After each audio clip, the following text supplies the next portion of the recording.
ನೋಡಿ ಸರ್, ಕೆಂಗೇರಿ ನಮ್ಮ ಲೇಔಟ್ ಒಳಗೆ ಶುರು ಮಾಡೇವು ನಾವು ಮನೆ ಇಲ್ಲಿ ಬಾವಿ ಬೇಕು ನಮಗೆ ಮಡಿ ಸ್ನಾನಕ್ಕೆ ಎಲ್ಲ ಅಂತ ಬಾವಿ ಬೇಕಂತ ಇವರು ಮಂಜು ಅಂತ ಹೇಳಿ ಆನೇಕಲ್ದಿಂದ ತಮ್ಮ ತಂಡದವ್ರ ಬಂದಾರ ಇಲ್ಲೇ.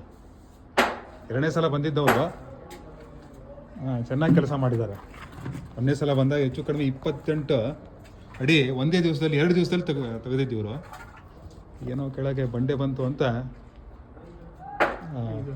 ಈ ಥರ ಬಂಡೆ ಎಲ್ಲ ಬಂದಿರೋದ್ರಿಂದ ಸ್ವಲ್ಪ ಏನೋ ಕೆಲಸ ಇವ್ರದ್ದು ನಿಂತಿಟ್ಟಿದೆ.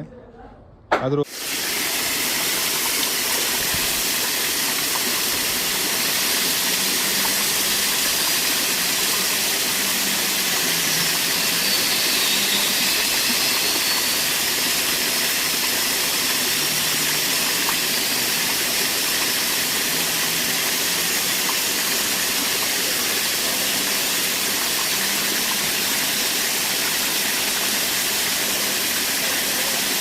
¿Qué pasa?